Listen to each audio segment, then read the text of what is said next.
hear an ambulance.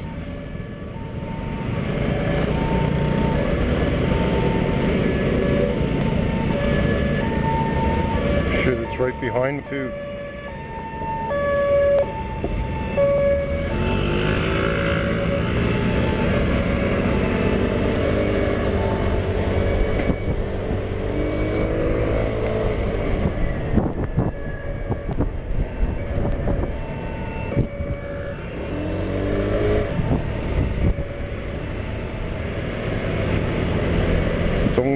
Zhong Shan North Road. Yeah, that's right. Nan is south. Okay, that's right. This is the street I'm supposed to be in. Unfortunately, I started the day quite late, so I suspect this must be the traffic hour or the rush hour. Well, not quite. I think it's about 5 p.m. is where traffic hour, rush hour really kicks in.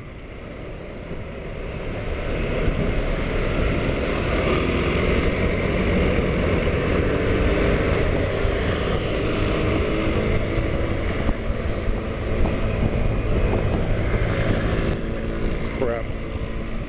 Yellow. I should just brake for it. Shit, you just go through the red. Huh. Okay, I've been to that tower to the top. There's like a little tea house there. At one time that was the tallest building here. I suspect, I believe we're gonna pass somewhere near Taipei 101 if we keep going along this road.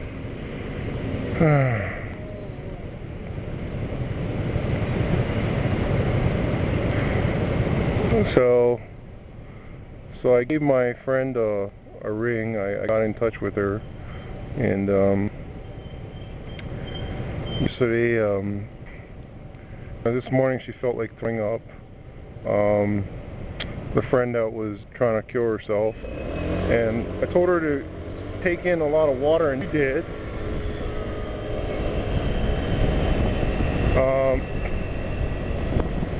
What more can you say, man? I mean, you do what you can, and you try to encourage. And you know, I'm on borrowed time here. I'm borrowing my grandmother's cell phone, so it's not exactly where I can spend hours on end giving away myself. And you know, I could. I don't know. Maybe I'm just the right dosage where she didn't kill herself. That's a good thing. Shit.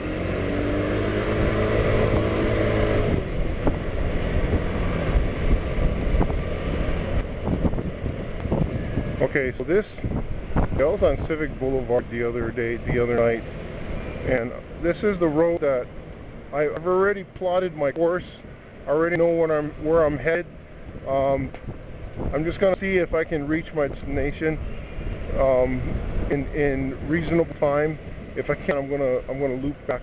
But my course is to stay on this road regardless. Hopefully my fuel doesn't crap out. These scooters are renowned for incredibly high mileage. We're looking at something like 80 miles per gallon, perhaps. I used to own one of those 50cc scooters, and well, I tell you can do 120 miles a gallon on a 50cc, and I don't know, I think maybe this will do. It feels like it's a 4-stroke, and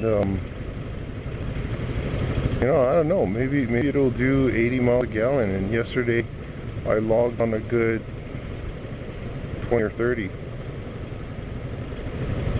Some of these bikes will hold two gallons, 3 or 4 gallons.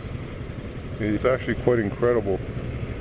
I just hope that if I find a gas station along the way, I will stop and I will fill it up.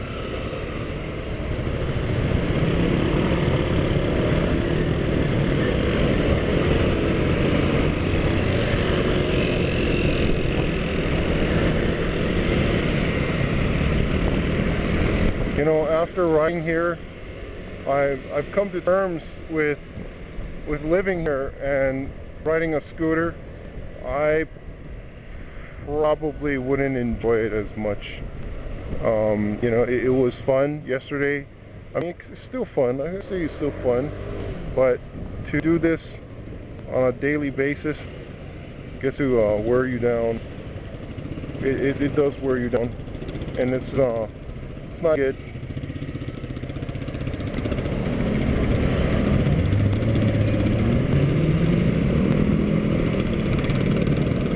I think the luster of it wore off, especially after I went home and picked my nose, and my boogers were back from the soot. So there.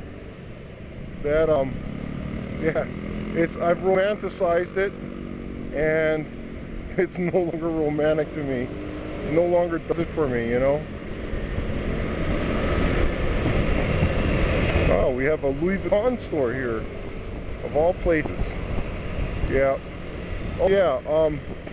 That you know, I came across a recent article on you know, I read all kinds of stuff. I just take in a lot of info, and there's a really big study done by a university, a psychological study, and they wanted to pinpoint they wanted to pinpoint at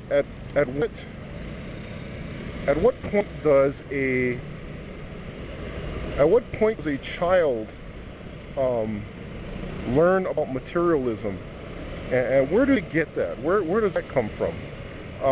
The result of the study showed that it comes at a very young age, and you know studies are very interesting because sometimes they try to research and they try to find out like some specific information, but what happens is there's data byproducts that occur where they find some other interesting information that's very useful.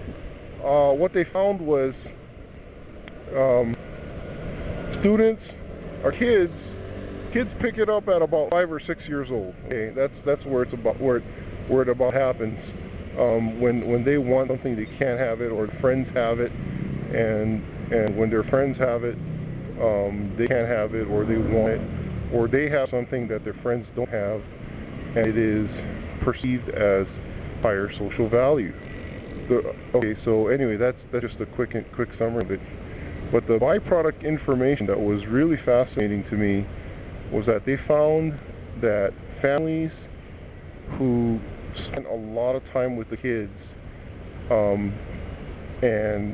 kids that just spent a lot of family time growing up were not materialistic, actually looked down on materialism, whereas kids were with families that did not spend a lot of time, where the parents pushed them to exceed, no, not necessarily pushed them to exceed, but substituted time for things, ended up becoming extremely materialistic from a very young age, and it sticks. It becomes it stays there. It stays there for quite a bit. Now this is very interesting because I'm a student of human nature. I like to study these things because I just I'm into it. I'm into body language and understanding people. So I decided, okay, well, how can I use this information and figure this one out? Well, I tried. That is one of the metrics. I've added that to my toolbox of metrics in sizing up a person and measuring their degree of emotional health, how they're raised, how they're brought up, and so that information is just very useful. And I found you know what, this study is actually pretty accurate, pretty darn accurate. I gotta hand it to him. Okay.